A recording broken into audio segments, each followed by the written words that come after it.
Video ini dibuat untuk tujuan edukasi dan dokumentasi publik berdasarkan laporan media dan keterangan resmi di kepolisian hingga Oktober 2025. Tidak ada niat untuk menghakimi atau menyebarkan kebencian terhadap pihak manapun. Dan video ini tidak menampilkan kekerasan dan ditujukan untuk penonton 17 tahun ke atas. Mari kita bahas dengan empati dan bukan sensasi.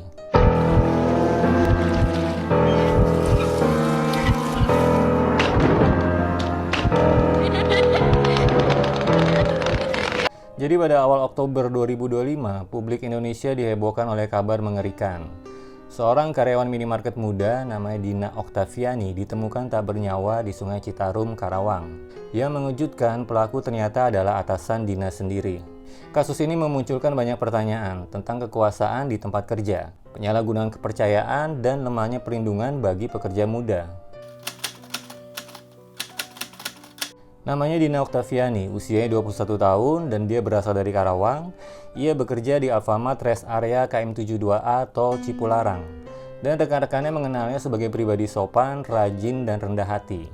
Dina bekerja keras untuk membantu ekonomi keluarga. Sebuah gambaran umum mengenai pekerja muda Indonesia. Beberapa teman Dina sempat mengaku bahwa Dina sering merasa tidak nyaman dengan sikap atasannya, namun tidak berani melapor. Disinilah publik mulai berspekulasi, apakah perusahaan cukup menyediakan ruang aman bagi pegawai seperti Dina untuk berbicara? Sebagai narator, gue melihat hal ini bukan sekedar kasus kriminal, tapi juga cermin dari budaya kerja yang tidak aman bagi sebagian pekerja perempuan. Banyak kasus serupa tidak pernah dilaporkan sampai akhirnya terlambat.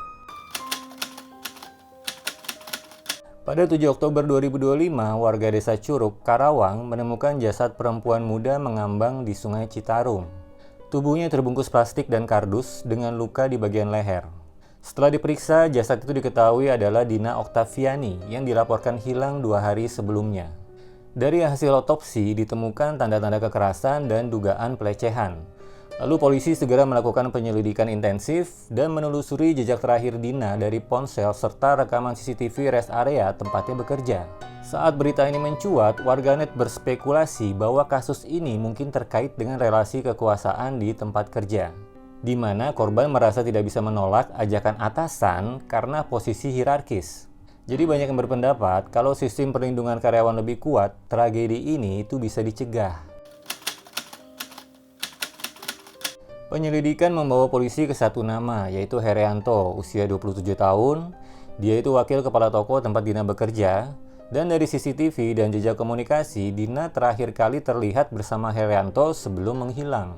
Polisi yang mendatangi rumah Herianto di Purwakarta menemukan barang bukti penting, yaitu pakaian korban, bercak darah, dan alat transportasi yang digunakan untuk membawa jasad.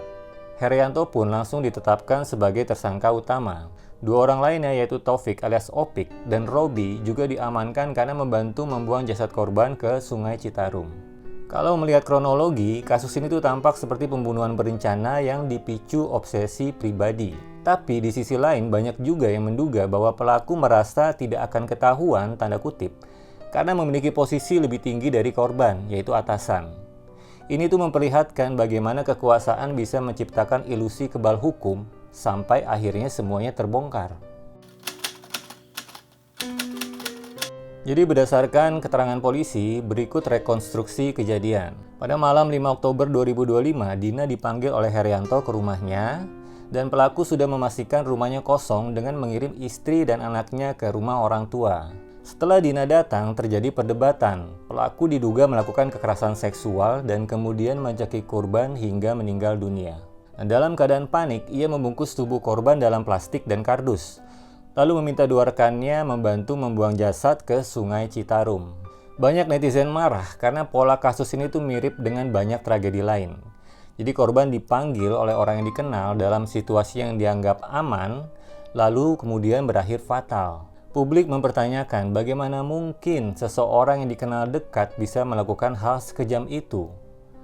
Makanya tuh agak hati-hati kalau mau curhat sama orang dekat. Apalagi atasan, udah gitu lawan jenis lagi. Polisi mengungkap bahwa motif pelaku diduga karena obsesi pribadi, penolakan, dan tekanan finansial. Jadi Herianto disebut menaruh perasaan kepada Dina namun ditolak. Nah, penolakan itu membuat pelaku marah dan berujung pada kekerasan. Ia lalu dijerat dengan pasal 340 KUHP yaitu pembunuhan berencana dan pasal 285 KUHP yaitu pemerkosaan, juga pasal 181 KUHP yaitu menyembunyikan mayat. Sementara dua rekannya dikenakan pasal 56 KUHP yaitu pembantuan kejahatan. Dan proses hukum kini ditangani Polres Purwakarta dan menunggu pelimpahan ke kejaksaan. Di media sosial banyak yang berharap pelaku dijatuhi hukuman maksimal, bahkan hukuman mati. Tapi ada juga yang mengingatkan, jadi fokus utama seharusnya bukan hanya menghukum, tapi memperbaiki sistem perlindungan pekerja dan pencegahan pelecehan di tempat kerja. Sebab kalau sistemnya masih lemah, kasus serupa itu bisa terulang lagi.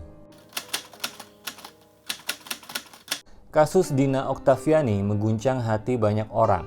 Ia bukan selebritas, bukan tokoh publik, tapi kisahnya menyentuh karena mencerminkan realitas banyak perempuan muda di dunia kerja. Mereka ingin bekerja dengan tenang, tapi masih sering dihadapkan pada ancaman pelecehan dan kekerasan dari orang yang seharusnya dipercaya.